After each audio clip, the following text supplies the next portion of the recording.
So I've been thinking about this concept for a while and wanting to do a video on it, and I guess it's as good of a time as any to talk about, but it's the concept of mixing simply and mixing quickly, efficiently, and not going overboard with processing. And this is a pitfall that I certainly fell into, and probably a lot of other newer mixers. I've been mixing about 10 years now, like taking it seriously and trying to be good at it, and doing electronic music production before that. It's always been a struggle.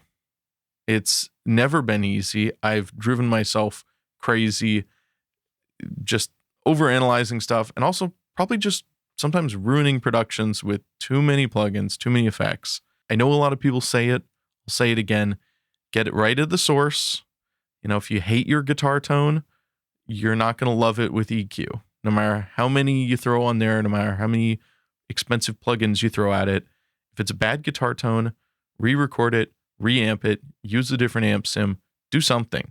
Using too many plugins, doing too much processing, especially if you don't really know what you're doing and you're just kind of trying stuff out and trying to emulate people you see that do use a lot of plugins and, a lot of outboard gear, and they might talk about, oh, how magical this EQ is and this preamp and this little effect. And I'm not at all against that.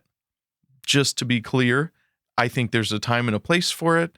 And I think it's great, when you get to a really good level. But I think when it comes to starting your adventure, or if you've been mixing for a while and you just don't think you're as good as maybe you should be, as good as you want to be, certainly. I mean, who is? I think stripping it back, limiting yourself is a really good way to go. And I just sort of fell into this when I started making YouTube videos, because I was, first of all, doing a lot of gear demos where I don't want to over process the guitars. If I'm showing off how a pedal sounds, what's the point in doing a demo if I'm going to run it through a whole ton of EQs and compression and effects if the point is how the pedal sounds? So I just kind of had to leave stuff raw, or basically raw, and sort of expanding on that with the drums and the bass and everything.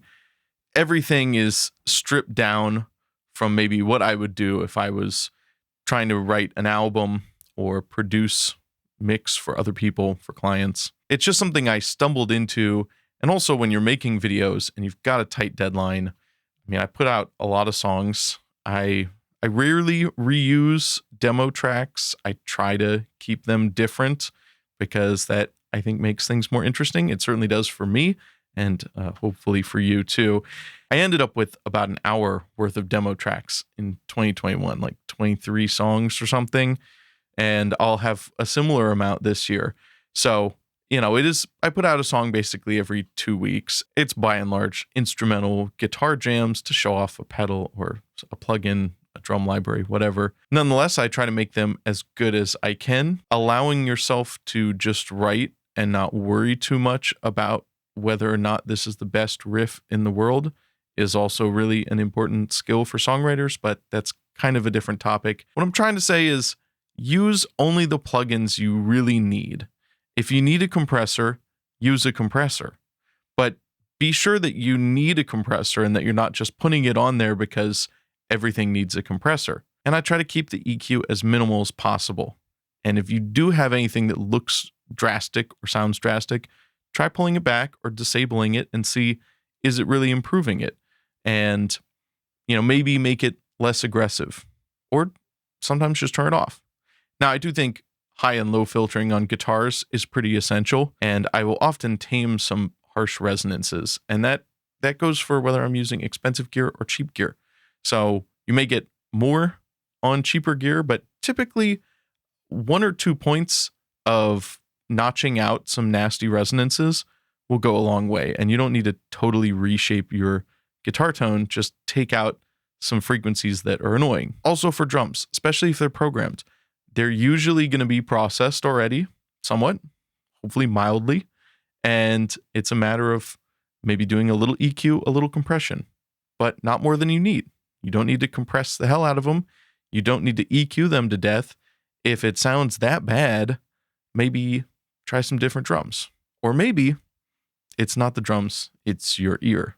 and maybe you're tired, playing around with making the attack faster so that it cuts off more of the transient. It kind of smashes the drum a little more, and it gets you more of the like tone, the body of the drum up front. It does, squash the transients more. It is more affected sound, but it makes sense for what I'm doing in the context of this mixing style, making metal music. You don't have to go for the most pristine, clean sounds. Obviously, you can be a little more aggressive on bass with the compression, with the EQ, and I typically am. But again, I just don't want to use more than I need to. And I'm not going to throw on a whole bunch of different analog EQs and multiple compressors. I like certain compressors. I like 1176 style compressors because I can use them fast. I know what they do, and I get the sounds I want out of them without worrying about anything else. And that's really the most important thing to me. There's lots of kinds of cool compressors, but use what you're good at, use what you like the sound of, and just get the job done. Just do it. Don't overanalyze everything. And again, I'm speaking to myself more than you because I don't know who you are, and you may not have these problems, but I certainly have. That's my advice for you today. It's just stuff off the top of my head, but I've been thinking about it ever since I started uploading regularly to YouTube and doing a lot of videos.